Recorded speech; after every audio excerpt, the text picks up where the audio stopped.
O's, TKO's, yeah. O's, TKO's, we got O's, TKO's, yeah. O's, TKO's, we got O's, TKO's, yeah. O's, TKO's. Bows and TKOs. We are live, episode 149, coming at you from the Valley. I'm your host, Shane Gillette, for this weekly MMA podcast, streaming anywhere you listen to podcasts with the videos on YouTube.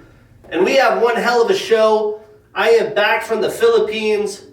Holy shit, my first multiple week vacation. Usually I take 4 or 5 days, attach a couple days onto the weekend. But when you're traveling 15 hours ahead of time, fast forwarding time to the next day, basically traveled halfway across the world, you need to have some time to enjoy yourself because the travel days add up fairly quickly. I got to go with my cousins. My cousin Mary, who was born in the Philippines, her mom came, and her husband. We stayed at awesome resorts. We trekked around 3 different islands, Cebu, Bohol, and Puerto Princesa. And I mean, there was just a lot of takeaways. I've been to Mexico, I've been to Canada, but not outside of North America. And seeing a true third world country, it's just a whole different experience. But the hospitality was amazing. The people were so friendly. The views, the nature, world class. When we stayed in Puerto Princesa, we stayed at 4 Point Sheridan, 2 hours up north through a 2-lane road, basically going through the jungle, this big national forest. There's fucking monkeys there. We did an underground river tour, seeing a crazy cave. Saw lots of animals I've never seen in real life. Banana spiders as big as this monitor. Shit was crazy. Not dangerous, but seeing a spider that big's freaky. Seeing iguanas. We saw one run across the river. It doesn't swim. It just, like T-Rex legs, runs across the water. That was cool. Saw a Komodo dragon looking thing. The monkeys was awesome for me because I've never seen them outside of a zoo. They try to take people's backpacks and bags. What else? I mean, I could go on for 5 hours about my trip to the Philippines, but just the food's different, amazing seafood. Even going to fast food, they have way different menus. I did a layover in Seoul, Korea on the way there, Taipei, Taiwan on the way back. Just being in the airport, seeing how things are different there was awesome. What else? The water, the beach in Puerto Princesa is the nicest beach I've ever seen besides maybe Hawaii. Could walk barefooted. We saw puffer fishes, jellyfishes. I mean, just the whole 9 yards. It was an insane experience. If you want to ask questions about the Philippines, if you're interested in going one day, let me know. You know, money goes really far there. Obviously, you got to pay for the flight. The hotels aren't dirt cheap, but, you know, it's like 62 pesos towards $1 there. So most of the things they're doing is just a couple dollars. It was 95% humidity basically every day. So that was interesting. Seeing hermit crabs, lizards, just shit everywhere because of the humidity on a day-to-day basis. But we got to relax. We did a bajillion things. Hired drivers, went and did canyoneering, went to waterfalls. I mean, just touristy stuff. We really did it all. My cousin Mary did an amazing job planning the trip. She had us up and at it, getting after it every day. But the islands, there's so much to see. 2 weeks, I feel like I could do 3 more 2-week vacations and not even see the same things. But it is crazy to think that even people that live there haven't even been to other islands. You know, if they're in Cebu, they haven't been elsewhere because they can't afford a ferry or a plane ticket. So definitely gives you some perspective. Definitely makes you grateful. I could use it. I'm in the midst of a second job transition since I bought this house. Not really how you write it up when you buy a house. I have a hot water leak in my house. Right now it's completely a mess because we have to replace cabinets, drywall, granite countertop, backsplash. I mean, it's a fucking disaster. And I haven't even had the house for 2 years. You have something like that happens, had to have the whole plumbing repiped. It's been a thing, but it was nice to have a 2-week vacation, not stress about work and what's going on, really enjoy yourself, be in the moment, I'm definitely someone like that. I'm always looking around and observing and trying to be in the moment, and that was just an amazing trip. Cannot say enough things. I highly recommend going. Regardless, let's talk MMA. We have plenty on the show this week. A few fights that have been announced, loaded announcements for the postpartum episode 149 with the 2 weeks out. We will talk UFC BJJ 9, that's happening tomorrow. RAF 9 happening this weekend. Recapping UFC Macau and previewing this weekend's UFC Apex card. So let's get after it. Some fights that have been announced. This will be July 25th in Abu Dhabi. We have Steve Erceg taking on Ramazan Tamirov, which I'm surprising they're giving him an upper-ranked opponent after being out for steroids. Well, not technically steroids, but definitely cheated on USADA. We have the return of Wellington Turman taking on Islam Dulatov. That'll be an interesting one. Tough bout for Wellington. We have Magomed Ankalaev and Khalil Roundtree Jr. That's a banger. We have the up-and-coming David Martinez taking on Umar Nurmagomedov. I'm surprised that's the fight they gave Umar, and he was willing to take it, but he knows he's going to have to stay active and get another win if he wants to fight for the title. Then we have some fights on August 1st. We have Ludovic Klein taking on Tofik Musayev. I think that's the fight I said on Matchmaker Monday. I love that fight. We have Bogdan Grad taking on Denis Bazukja, and Mark Vologdin taking on Josias Musasa. Two up-and-coming, vicious, heavy-hitting prospects. It's going to be absolutely fun. More UFC roster news. The UFC making a ton of cuts. Only one that I'm surprised on this week.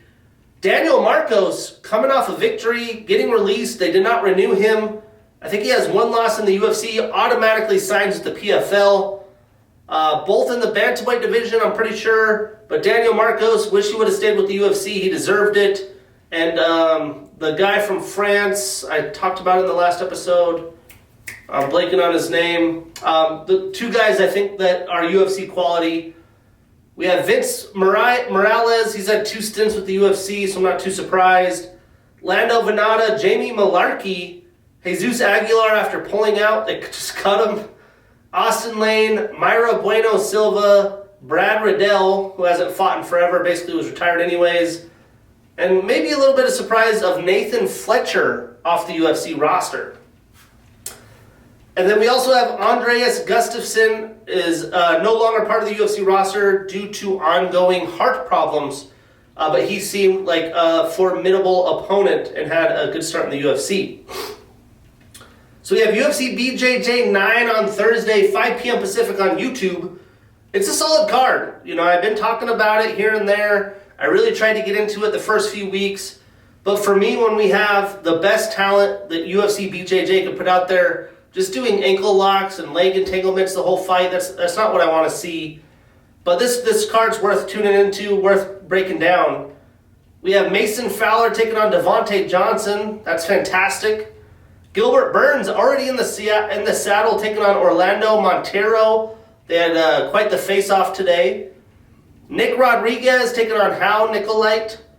Nick suffered a loss, so we'll see if he get back on track. Fionn Davies.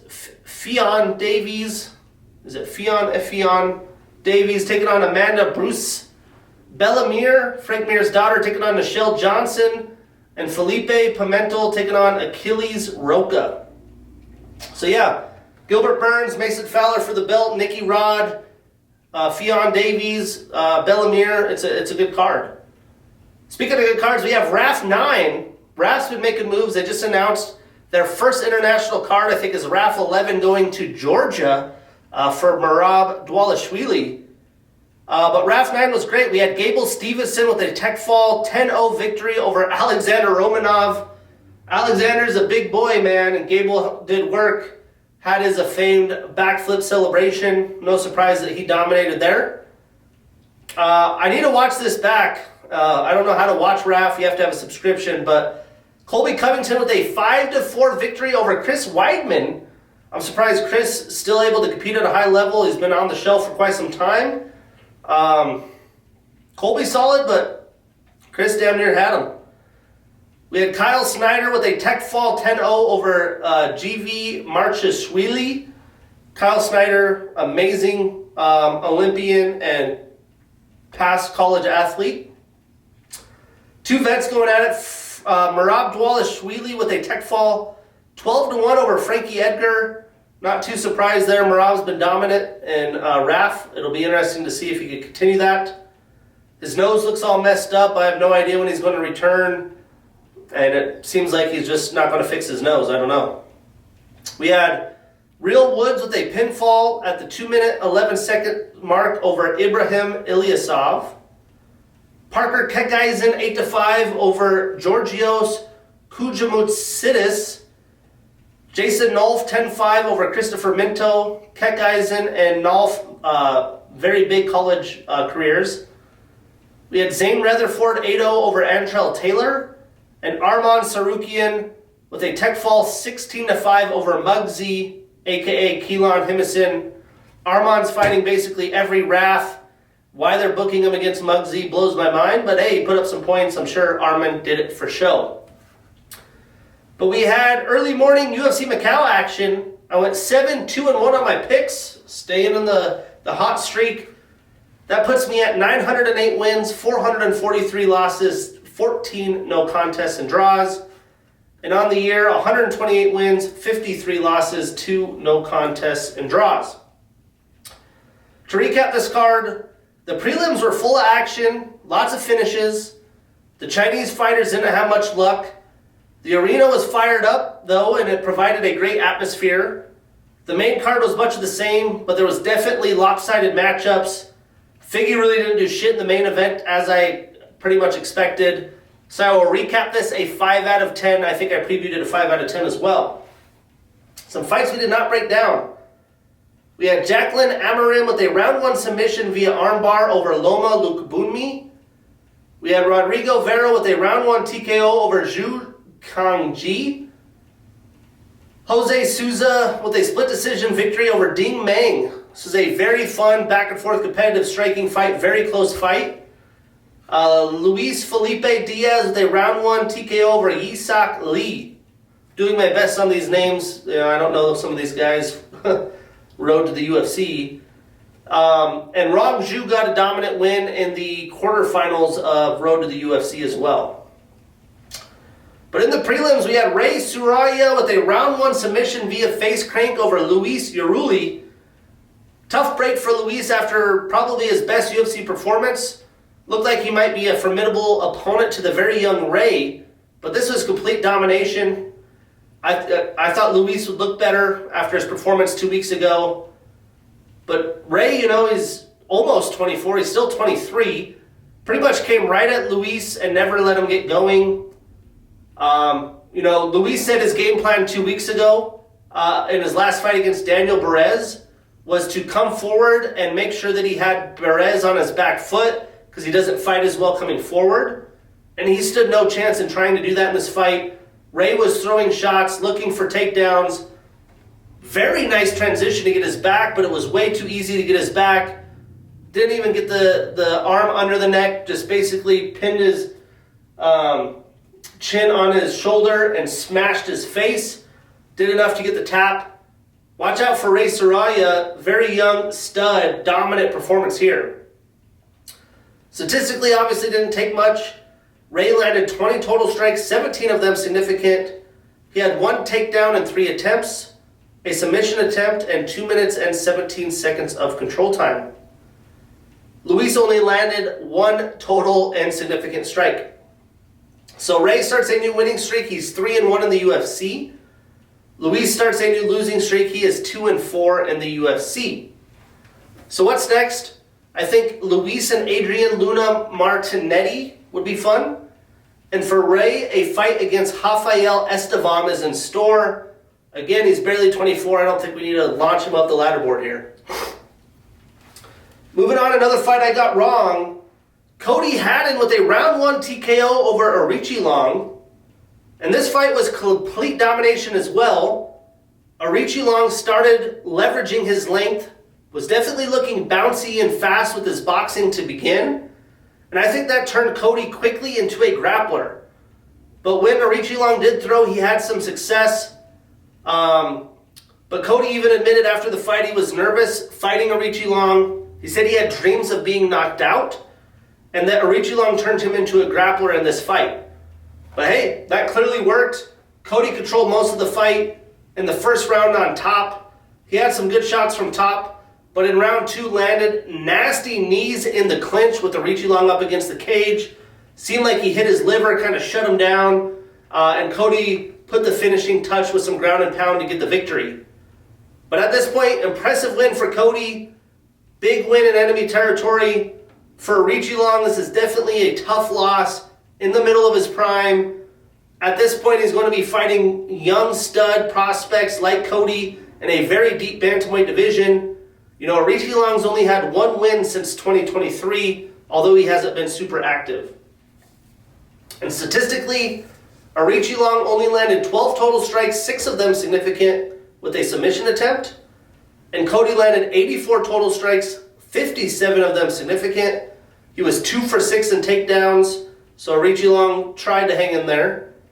Coddy also had a knockdown and 5 minutes and 30 seconds of control time. So Coddy extends his winning streak to 7. He's 3-0 in the UFC. Aoriqileng starts a new losing streak. He goes to 1-2-1 since 2024. So what's next? I think Coddy and Sergei would be a fantastic fight. And for Aoriqileng, how about Timmy Kwamba, as they could try to fight for a UFC roster spot. Moving on to the main card. This was definitely a bummer. We had Alex Perez and Sumudaerji in a no contest. But this fight started as I expected. Lots of action, little chaotic. I mean, Alex was spry, kind of launching himself with combinations. You know, throwing 2 or 3 with missing to get in close and attempting takedowns. But Sumudaerji was striking at distance, countering Alex as he launched himself in, and got a takedown of his own in round 1. But after Sumudaerji had an eye poke, he kicked Alex in the tip of the cup, and he was down bad. I mean, we had another bucket incident. He was dry heaving, down for more than 5 minutes. They called the fight, was down for a while. Apparently he went to the hospital after the fight. Some people say Alex quit. I don't think Alex quit. He's worked really hard to get to where he's at. Had to fight against a lot of adversity. Was looking decent in the fight. Definitely had an opportunity to win. It's just a bummer outcome. I'm not going to say he faked this at all, especially him going to the hospital. But, you know, both men needed a win here, especially Alex coming off probably the biggest win he's had. So you hate to see it go that way. Statistically, Alex landed 22 total strikes, 9 of them significant with a submission attempt. He was 0 for 2 in takedowns. And Sumudaerji landed 31 total strikes, 26 of them significant. He had 1 takedown in 2 attempts, a knockdown, and a minute and 11 seconds of control time. So Alex is 2-3-1 since 2024. He moves down 1 spot in the rankings to number 12. And Sumudaerji is 3-1-1 since 2024. What's next for these guys? I mean, that's kind of tough to decide. You don't really get a win. I would like to see them run it back, but a lot of the times this stuff happens, it doesn't seem like that's how it shakes out. So I'm going to say maybe Alex and Tagir Ulanbekov, and for Sumudaerji, he could fight Joseph Morales. Joseph. But moving on, we had Jake Matthews with a unanimous decision over Carlston Harris. A lot of shakeups in the past few weeks with fights. Jake was actually supposed to fight Muslim Salikov a couple weeks before. I was excited about that fight. I think it'd be a good measuring stick for Jake. But he ended up with Carlston Harris on short notice. And Jake really manhandled the veteran. I'm actually shocked he didn't get the finish in this fight. But you have to credit Harris's toughness. Round 1 was probably the most competitive round. Both men exchanged strikes pretty well. Jake definitely had the more damaging and powerful shots land, but Jake was able to defend Carlston's takedown attempts. He did have him rocked real bad, and much like Modestas Bukauskas the week before, clinched him up against the cage, allowed him to recover. I just don't understand that. When you're so dominant, just let your hands go, man. Regardless, Jake dominated round 2. Carlston was fading fast, just trying to survive. And round 3 was much of the same, but Jake got a knockdown and finished the round on top, as Carlston was really just trying to make it to the end. He looked completely gassed, flat on his back. Again, I wish Jake would have been more aggressive. Regardless, an outstanding performance. I do think Carlston is probably headed for retirement or is going to be cut from the UFC. Statistically, Jake landed 109 total strikes, 55 of them significant. He had a knockdown in 9 minutes and 30 seconds of control time. And Carlston landed 40 total strikes, 27 of them significant with a reversal. He was 0 for 3 in takedown attempts. So Jake starts a new winning streak. He is 4-1 since 2024. And Carlston extends his losing streak to 3. He is 2-3 since 2023. So what's next? Well, I'd like to see Jake square up with Neil Magny, or maybe a rebooking against Salikov. And again, I think at this point, Carlston probably retires or will be cut from the roster. Then we had some fun performances, some straight action. We had Kai Asakura with a round 1 TKO over Cameron Smotherman. Performance of the night, 100 G's to Kai. And the UFC is where they are because of the matchmaking. But these past few weeks and the next coming couple weeks, there's just some head-scratching matchmaking. Like, why is Cameron Smotherman fighting Kai Asakura? Let's see, what else do we got? Why is Tallison Teixeira fighting Sergei Pavlovich after barely beating Tai Tuivasa? I don't know. It just seemed like weird matchmaking, and Kai proved why. I mean, Kai has been thrown in the deep end. He joins the UFC, gets a title shot against Alexandre Pantoja, fights another stud, loses, then gets Cameron Smotherman. I don't know. But he's clearly showed promise as a striker. He's struggled against grapplers. But this fight, he showcased how powerful he is at bantamweight, because he did start at flyweight. Clearly looks better at bantamweight. And he starched Cameron. I mean, real quick. Awesome performance. A remember me moment for Asakura. Obviously, tough loss for Cameron. He had the weight cutting issue. The fight before didn't even get a fight. But again, this was one of those head scratching matchups for me. Not a lot of stats to speak of. It only took Kai 9 total and significant strikes with the knockdown, and Cameron landed 3 total and significant strikes. So Kai starts a new winning streak. He is 1-2 in the UFC, and Cameron extends his losing streak to 3. He is only 1-3 in the UFC. So what's next?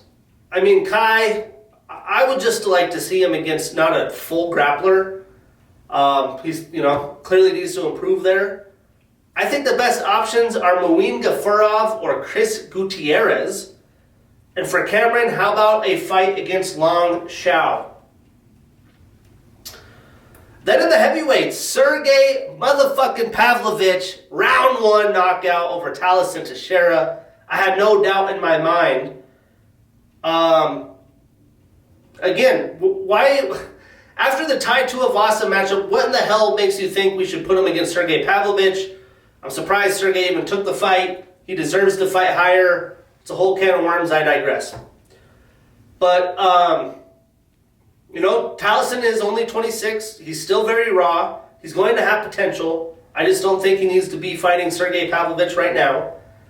But Sergei looked like the prime Sergei that just starches people, and that's what made him a contender. Although he's a shorter fighter, he has very long reach, and he used that reach to pounce on Tallison right out the gate. He landed a big shot kind of on the back of the head, had a quick finish. Tallison had no idea what hit him, and Sergei put a stamp on his ranking. Tallison shows he has a long ways to go to be at the top of the heavyweight division and hang with the best, but it only took Sergei 10 strikes. 10 total, 7 significant with the knockdown. Tallison didn't even land 1 strike.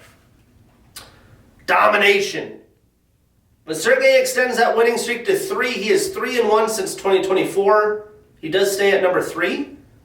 And Tallison starts a new losing streak. He is 3-2 in the UFC and exits the top 15.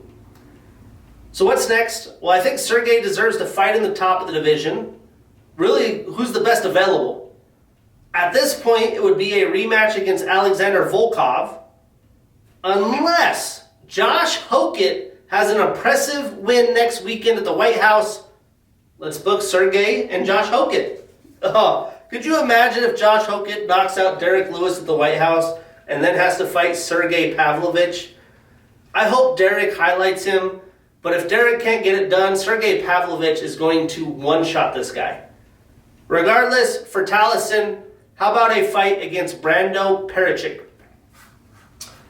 Moving on, how about this man? A fight I got wrong here. Alonzo Menifield in enemy territory with a round 1 TKO over Zhang Mingyang. How this got fight of the night, I'm not too sure, but fight of the night, 100 G's for the gentleman here. And we do have to remember, Zhang is still young. He's nearing 28 years old, but he continues to just get exposed in the worst of ways. Johnny Walker leg kick TKO'd him. Now this. I mean, Alonzo didn't even have to resort to leg kicks or grappling. He just tried to close distance as fast as he could, got in, dirty boxed him, did work in the clinch against the much taller and bigger, younger Zhang Mingyang. Zhang did have some good leg kicks of his own, some strikes from distance as Alonzo was trying to get in. But Alonzo wasn't playing around. He went for it. He did it fairly easy. Zhang just really couldn't get anything off when Alonzo was close in range. He's got those long arms. He wasn't trying to do body shots, uppercuts, knees up the middle. He was just kind of stuck on his feet, and Alonzo was in there doing work. Statistically, Zhang landed 28 total strikes, 16 significant. Alonzo landed 42 total, 28 significant, with 2 knockdowns and a minute and 47 seconds of control time. So Alonzo starts a new winning streak. He is an even 3-3 since 2024, stays at 15 in the rankings, and Zhang extends his losing streak to 2. He is 3-2 since 2024. So what's next? Well, much like Modestus, I think Alonzo is going to have to let the division shake out a little bit, or he could take a fight against Billy Elikana. And for Zhang, how about Bruno Lopez? Then in the main event, Sang Yadong with a round 2 submission via guillotine choke. Did not see that coming. Over Deiveson Figueiredo, performance of the night, 100 G's to the Chinaman. I mean, both fighters in this fight were very tentative. Deiveson, since he's been the last 3 fights in bantamweight, really hasn't done much. It seemed like to start this fight, both guys are waiting for each other to initiate. After a while, Sang started just launching his big, powerful right hand. Clearly showed that he has the speed and power advantage against Figgy, but he wasn't landing to start the fight. Figgy at one point in round 1 actually landed a nice flying knee, but that was about it. I did see some people gave Figgy round 1, which is crazy, with 1 shot. I thought Sang won round 1. It doesn't matter though. But Sang was able to defend Figgy's takedowns. I think that made him more confident to let his strikes go a little bit more. Sang also threw some nice leg kicks, but you can't just leg kick here, leg kick there, one power right. You gotta mix it up, have a better attack. But I do think he was hesitant to get taken down early. But Figgy did end round 1 with a takedown at the very end. But again, I still gave round 1 to Sang. Round 2, Figgy went for a takedown, and Sang jumped the gilly and got a quick tap out. Almost like, did Figgy really tap out right there? Like I didn't feel like it was super deep. But at this point, I feel like Figgy is done. I mean, Sang did what was needed, but Figgy didn't look like he wants to be in there fighting top-level talent anymore. But hey, credit to Sang. Not trying to take away from him. He is a fast, powerful stud. Other fighters don't want to step into his zone and be in danger of that right hand. We saw some of that in the Sean O'Malley fight as he was being elusive, but Sean O'Malley was fighting at range. Figgy was just sitting there. So kind of a clunker of a main event. But China loved it. They finally got a win, and Sang put a stamp on it for the Chinese fighters. Statistically, Sang landed 30 total strikes, 24 of them significant with a takedown and a submission attempt. And Figgy landed 17 total strikes, 9 of them significant. He was 1-4 in takedowns. So Song starts a new winning streak. He is 2-2 since 2024. He stays at number 5. And Deiveson extends his losing streak to 2. He is 3-4 since 2024 and drops 2 spots to number 9. So what's next? I think Song and Umar is the fight to make, but they gave Umar David Martinez, so I think Song is going to have to let the division shake out, unless maybe they do something like Song Yadong and Peyton Talbot. I'm all for that. And for Figgy, how about a fight with fellow veteran Yoni Barcelos? But yeah, I mean, there was plenty of action, but again, very lopsided fights. Ray, Luis, they could have not fought. Coddy Haddon dominated. There was the Alex Perez no contest. Jake Matthews dominated. Kai Asakura starched the dude. Sergei Pavlovich starched the dude. Alonzo Menifield making it done with ease, and Figgy didn't do shit. Song winning by Gilly is pretty funny though, not gonna lie. But that sets us up for this weekend. Back to the Apex before the huge White House card. Prelims 2 p.m. Pacific, main card 5 p.m. Pacific. Of course, all on Paramount Plus. This card is a deep Apex card. There really isn't a bad fight on the card. I think the prelims have fun matchups, some good names. The main card is pretty stacked. And it does have major fights with major implications. Obviously, the main event.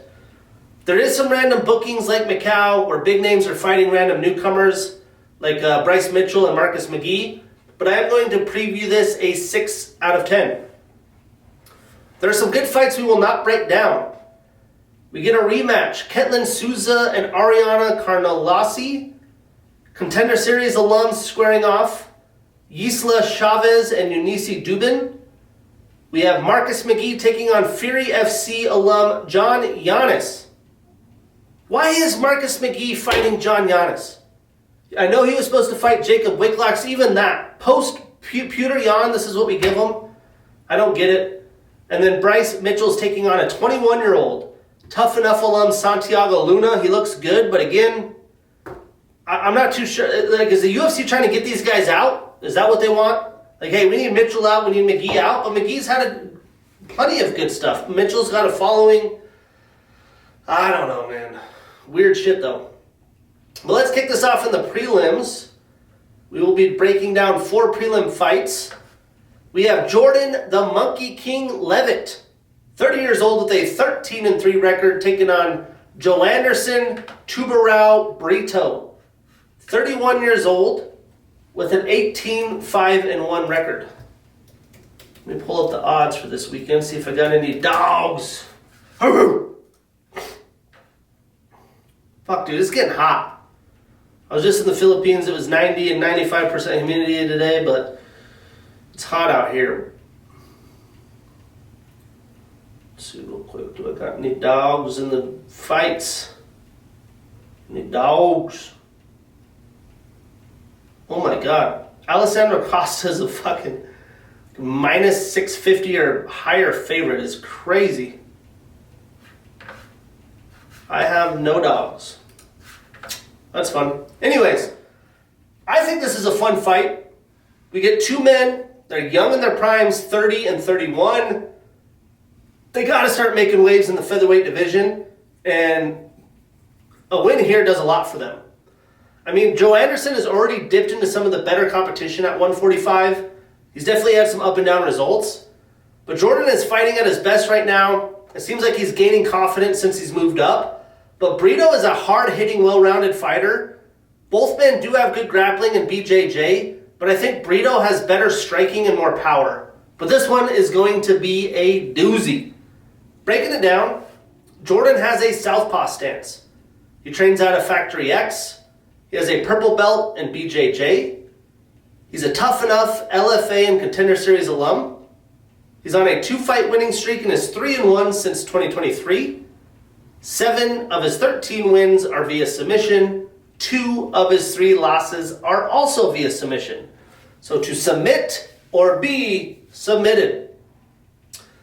Now, Joanderson trains out of Shootbox Yao Emilio.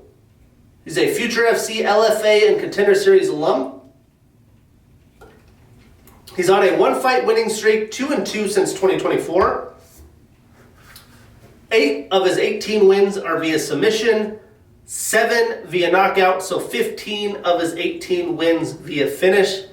The dude is a stud. I mean, Brito's had tough back-to-back outings. He had a split decision loss against William Gomez, and then he was taken down and controlled by Pat Sabatini. But he has quality wins. He has wins over Jack Shore, Jonathan Pierce.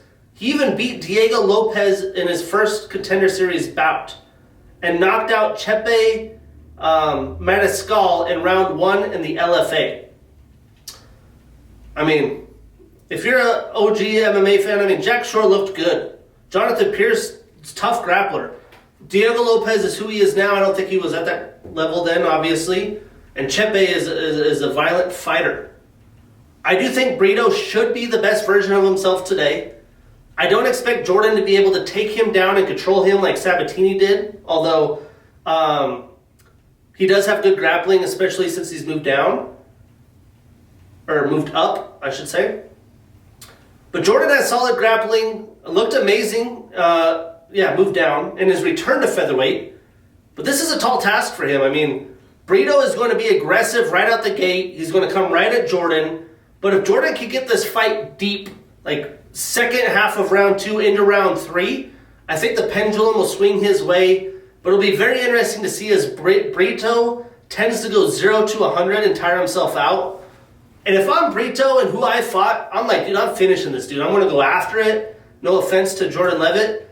But, you know, he's a former volleyball player. So I do think if it gets later, it's going to be very interesting. But I do think this will be action-packed at the beginning of the fight. But I am taking Joanderson Brito. We are putting him on that parlay. We marking that ish down, and we getting that bread. I talked so much about the Philippines, I wasn't able to do sports betting there. So I'm excited to get a little action this weekend. But fuck, my Angels suck. Laughing stock of the league. I'm actually going to Dodgers Diamondbacks tonight because your boy, the greatest show on earth, Shohei Ohtani, is on the mound. The Angels come here for a 3-game series, I think next week or the week after, so I'll be going to a few Diamondbacks games. I thought it was the Avalanche's year. The 1 seed is just, it's cursed. The Avs fell apart against the Knights. The Knights won Game 1 against Carolina. Game 1 of the NBA Finals in Madison Square Garden, the Knicks and the Spurs. I was going to make a bet before the playoffs started that the Spurs would win it all, but I didn't. The odds weren't good enough. I think it was like plus 450. I kind of wish I would have thrown a little cheddar on it. My guy, I think I talked about it, Ken Roxon won first 450 Supercross. That was huge. What else do we got going on in the sports world? NFL's almost here. NBA draft's coming up. There's enough of that tangent. But I'm feeling a little defeated in my sports right now. Now in the flyweights, we got Bruno Bulldog Silva. 36 years old with a 15-8-2 record and the number 12 next to his name. Taking on Edgar Pirochikali Chairez. 30 years old with a 13-6-1 record. Now Edgar, he's just now entering his prime, and he's getting a crack at a ranked opponent, which had almost, 13-6 record. A little bit surprised, but with the matchmaking lately, I guess I shouldn't be. I mean, this is a tough fight. He still needs a quality win in the UFC after losing to Clayton Carpenter in his Contender Series fight, and losing to young prospects like Tatsuro Taira and Joshua Van. But Bruno has had tough luck against the best in the division as well. I do think Bruno is a solid, well-rounded fighter, clearly has a ton of experience at 36, and he isn't that far removed from a very nice win against Hyung-Sung Park in October of last year. I do think Bruno's better everywhere. Edgar does have that solid Mexican boxing, so as long as this fight stays standing, I think it'll be a doozy, because the Bulldog ain't afraid to launch himself in Alex Perez style with a bunch of combos. Breaking it down, Bruno trains out of American Top Team with a black belt in BJJ. He's an LFA and Ultimate Fighter Brazil alum. He's tied with John Lineker, Joshua Van, and Manel Kopp for the third most knockdowns in flyweight history, with 7 of them things. He's on a 1-fight losing streak, 2-3 since 2024. 6 of his 15 wins are via knockout, 5 via submission. So 11 of his 15 wins via finish, solid in the flyweight. But 3 of his 8 losses are also via knockout. Now Edgar trains out of Entrum Gym with Diego Lopez and Alexa Grasso. He's a Contender Series and Fury FC alum. He's on a 2-fight winning streak, 3-1 since 2024. 8 of his 13 wins are via submission. He has some length. He has a 6-inch reach advantage and a 5-inch leg reach advantage. Nothing new for the Bulldog. But Edgar hasn't faced an opponent with the striking like Bruno. Yes, he did fight Joshua Van. Yes, he did lose. Joshua Van was also able to take him down. But Edgar obviously has that reach advantage. That's been a problem for Bruno with some of his competition. But Bruno does a good job throwing long combinations to close distance. He mixes in takedown attempts to switch it up. If he does try to sit at range and pick at Edgar, he can be outboxed. But I know he's going to look to make this fight ugly, get in the clinch, dirty box, offensively grapple. Edgar has not been finished in the UFC, but I could see Bruno making it happen in this fight. Regardless, I am taking the Bulldog. We are putting him on a parlay. We marking that ish down, and we getting that bread. Moving on. We have Matt Danger Schnell. 36 years old with a 17-10-1 record, taking on Alessandro Nono Costa. I think that's a new nickname. 30 years old with a 15-5 record. Now, again, Matt was originally booked to fight the young, powerful Emmanuel Rodriguez, but Alessandro is stepping in on short notice. Now, Alessandro's tough, man. He's coming off an impressive win only 2 months ago, right back in the saddle, so hopefully he's been training and staying in shape, because he does have weight issues. But Matt hasn't had a good win since July of 2022. He's pretty much in desperation mode, probably on the brink of being cut, although he continues to fight the best competition at 125. I do think both fighters are well-rounded, but Alessandro really has a cardio, speed, and determination, maybe even a durability advantage. Breaking this down, Matt has a black belt in karate, a purple belt in BJJ. He's a Legacy FC alum and former champion. He's also a tough alum. He has the second most triangle choke submissions in UFC history with 3. That's only behind Paul Craig. When I wrote that down, I was like, dang, that's crazy. He had the 2022 Fight of the Year against Sumudaerji. He's on a 1-fight losing streak, 1-3 since 2024. 9 of his 17 wins are via submission. 5 of his 10 losses are via knockout, 4 via submission. So he finishes or gets finished, and he does have a 3-inch reach advantage. Now, Alessandro trains at a Legacy MMA. He's a Contender Series alum. 6 of his 15 wins are via knockout, 6 via submission. So 12 of his 15 wins via finish. 3 of his 5 losses are also via knockout. So both guys kind of kill or be killed. But Alessandro is on a 1-fight winning streak, 2-1 since 2024. I am a little shocked at the odds. I mean, not to break the news here, but I am picking Alessandro, but at those odds, Matt's a play. I mean, he could get a finish. Got to reload my Zen, 4 p.m. on a Wednesday. Getting ready for that D-backs game. I think Alessandro is going to bring the fight to Matt. Matt is a good counter-striker, though. He obviously has a ton of experience. I just question his confidence today. It's a short-notice fight. Emmanuel is going to be a problem. Alessandro is still volume guy, but definitely more grappling heavy. Alessandro has done a great job picking his shots and shooting for takedowns when they open up. Matt, he could grapple himself. He's got good BJJ. But he was submitted fairly quickly by Joseph Morales and Cody Durden. And I think Alessandro is at that level or higher. Alessandro is going to have a lot of ways to win this fight. I think Matt's best chance is going to be countering his aggression, pulling up some crazy submission, or getting a knockout shot. But for the sake of picking, I am taking Alessandro Costa. But with those odds, I am not putting that on any parlay. I think it's more of like a minus 310 favorite in my book. Moving on to the main card. Another short notice matchup. We get Iwu Rudy Baranowski, 27 years old with an undefeated 8-0 record, taking on Junior the Juggernaut Tafa, 29 years old with a 7-5 record. This is a kind of fight that could be the opener to any main card. I mean, it's an intriguing matchup because Junior has actually looked solid as a striker since he moved down to the light heavyweight division. Iwu is still somewhat unproven. He was only 27, 8-0, but he hasn't been out of the first round. If this fight does stay standing, things can get really interesting. If Iwu did want to win this with the path to least resistance, it would be obviously to take Junior down. I'm not sure if he really hasn't shown that skill set in the UFC, but he was an ADCC Polish medalist and a medalist in the Judo World Juniors. So he does have grappling and judo skills.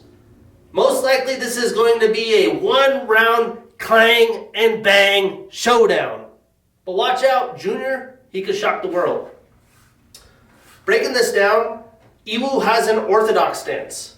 He has a black belt in judo, a brown belt in BJJ. 2 of his 3 UFC fights have been performance of the night. The guy's showing up, he's showing out. He's a Contender Series alum.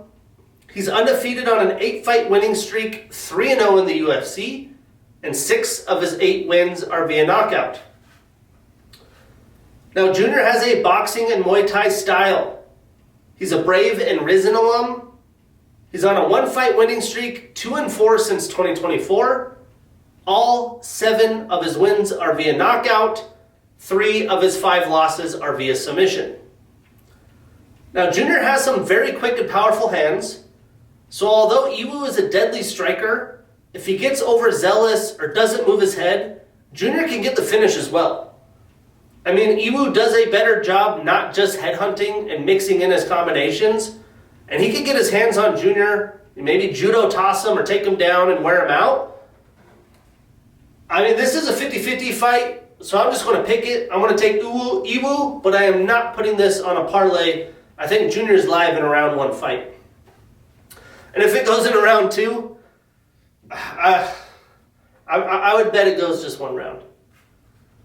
But moving on, we have Perez the Smile Killer Ziam, 29 years old with an 18-4 record and the number 14 next to his name, taking on Tom Big Train Nolan, 26 years old with a 10-1 record. Now, the UFC has given some fighters some weird jump ups in competition. This is kind of a good example. Does Tom Nolan really deserve a top 15 fight in this division? He's only 26. I don't know. But he is on a roll. He does have potential. Again, are they trying to get rid of Ziam? Or Ziam can't get any matchmaking? I would love to know. But both men possess finishing ability. Perez is almost in his prime at 29. I do think today he is obviously closer to the best version of himself than Tom Nolan, which I've never heard someone call Tom Nolan Big Train. That's funny. Breaking it down, Perez trains out of Sanford MMA. It's not even Sanford anymore, right? Or is it? Because it was Killcliff. I forget if it went one way or the other. Yes, as the former Sanford. So it is Killcliff. So he trains out of Killcliff FC. Let me switch that up. He's on a 6-fight winning streak that dates back to 2022. 7 of his 18 wins are via knockout. 3 of his 4 losses are via submission. Tom is a Contender Series alum. He's on a 4-fight winning streak, 5-1 in the UFC. 5 of his 10 wins are via knockout. With that said, both men clearly have their fair share of finishes, but they have been susceptible to fighting to decisions of late as well. Tom did look really good in his last fight against Charlie Campbell. I think that was by far his best outing in the UFC. But Perez has turned into a very well-rounded fighter. In December, he beat a much better fighter, in my opinion, in Nazim Sadiqov. And in that fight, he showcased his offensive grappling. I just think Perez mixes in his attacks very well, but he does have to be careful because Tom is well-rounded and he's a dangerous striker. But I am taking Perez Ziam. We are putting him on that parlay. We marking that ish down, and we getting that bread. Moving on. We have Brendan All-In Allen. 30 years old with a 26-7 record and the number 4 next to his name. Taking on Edmund the Golden Boy Shabazian. 28 years old with a 16-5 record. Now, Edmund hasn't even entered his prime yet, as he nears 29, but he has been with the UFC since 2018. He's on a 3-fight winning streak, really against tin cans. You know, he lost to Gerald Mearshart back in 2024. So again, the matchmaking, why are we throwing Edmund in the top 5 against number 4? Kind of blows my mind, but I've said it a bunch the past few episodes. There's been some sketchy matchmaking. Regardless, Brendan is coming off his best win in the UFC, and he's pretty much been fighting Killer's Row since 2024. Again, I'm surprised he took this fight. Like, is there no other options? He just said, fuck it. He's that confident. But he knows after losing to Anthony Hernandez and Nasruddin Imavov that he needs more wins to fight for the title. So in his mind, this could just be the easiest path to another victory. But Edmund is skilled. You know, he's still only 28 years old. He has great boxing. And he could be taken down, although he has vastly improved in that department over the past few years. Breaking this down, Brendan trains out of the Valley Flow Striking Academy in Chicago with Bilal Muhammad now. He has a black belt in BJJ. He has the second most submissions in UFC middleweight history with 6. That's only behind GM3. He's tied with Derek Brunson, Nate Marquardt, and Chris Lieben for the third most finishes in middleweight history with 9. He's tied with Charles Oliveira and Walter Walker for the third longest submission streak in UFC history with 4. It's crazy Walter Walker's there with heel hooks. He's an LFA alum and former champion with 1 successful title defense. He's also a Contender Series alum. He's on a 2-fight winning streak, 3-2 since 2024. 14 of his 26 wins are via submission, 6 via knockout, so 20 of his 26 wins via finish. Now, Edmund trains out of Extreme Couture. He has a black belt in Shotokan Karate. He's a Contender Series alum. He's on a 3-fight winning streak, 4-1 since 2024. 13 of his 16 wins are via knockout. 3 of his 5 losses are also via knockout. So to knock out or be knocked out. We know Edmund is a problem in the first round. Over the past few years, he's had to learn to pace himself. Brendan's learned that as well. I think he's more of an expert at it at this point in his career. And he's going to try to get through this fight as easily as possible in my mind. So I do think he sticks with his grappling chops to wear out Edmund and tire him out. Brendan has showcased some improved striking of his own of late. He could do the Bilal Muhammad and fall in love with that part of his game. You know, he does train with Bilal now. I'm sure he understands that isn't a good choice with how dangerous Edmund is, especially in the first round. This fight is really a lose-lose for him, so again, I think he grapples his way to victory. The fans won't love it, but I don't blame him. But there is a real chance of Edmund getting a finish early in this fight.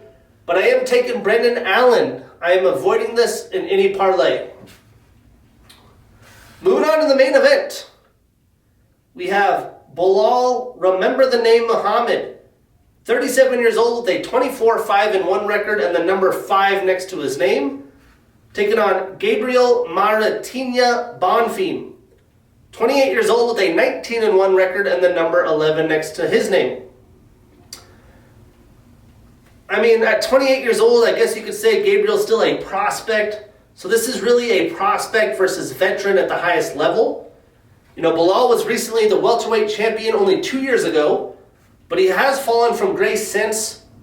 He hasn't been very intimidating with his grappling. That's what, helped him be a dominant fighter. He has tried to be more of a striker against some of the best, and that has definitely cost him. I think he quoted himself saying that he had like Canelo hands. But Gabriel's getting a massive jump up in competition before he hits his prime. He is a solid striker himself, but he's not at the level of the Ian Garys or the Jack Dellas. You know, Bilal is about to be 38. He's definitely in the back half of his career. But again, I think today he is still better than Gabriel because of his fighting experience and his game plan preparation when he was his best was very fantastic. I think he sticks to that in this one. Breaking it down, Bilal has a brown belt in BJJ. He trains out of Valley Flow Striking. He's a Bellator Titan FC alum, former Titan FC champion. He's also a former welterweight UFC champion, the first UFC champion of Palestinian descent. He's tied with Kamaru Usman for most unanimous decision wins in welterweight history with 11. He's tied with RDA, Brad Tavares, and Kamaru Usman for second most unanimous decision wins in UFC history with 11.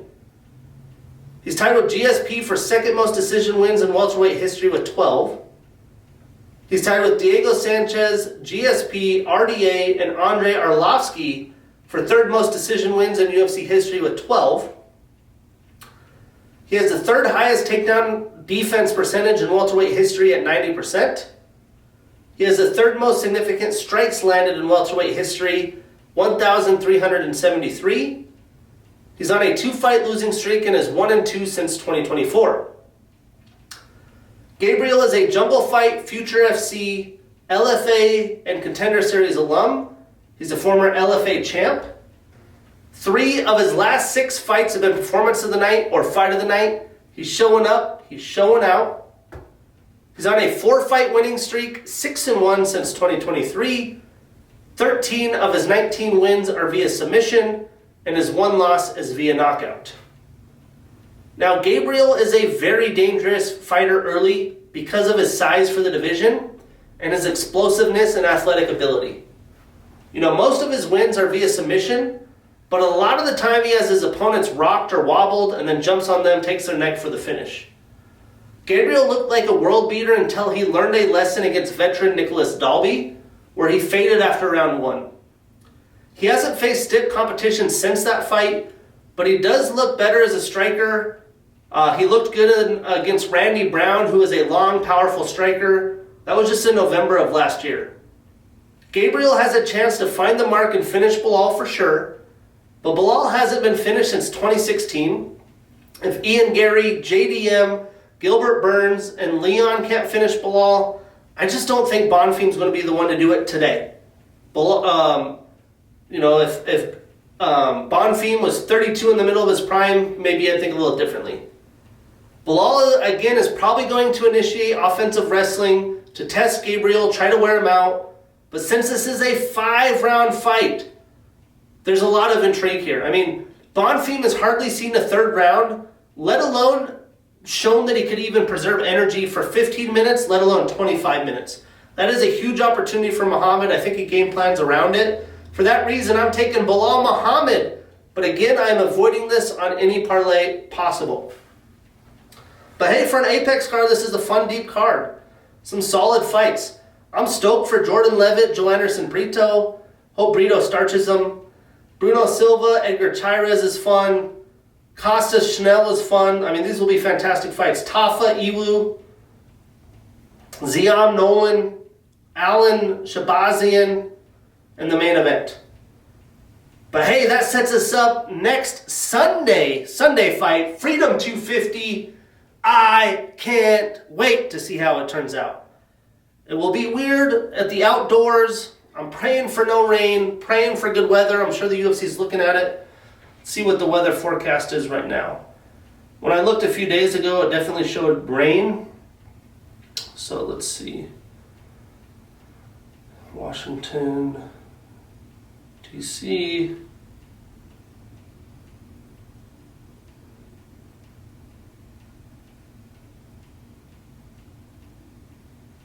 No rain, come on. So, no rain projected until Thursday next week. Saturday, 24%. Sunday, 20%, 90 degrees. It's going to be humid and muggy, probably. But what happens? If there's the octagon slippery, is there a little bit of rain? Lots of question marks. Regardless, we get 7 stacked fights. I'm fired up for all of them. Probably least intrigued about the main event. Don't want to see Justin Gaethje get starched on USA territory on the White House lawn. But regardless, that's episode 149. I'm your host, Shane Gillette. See you next week.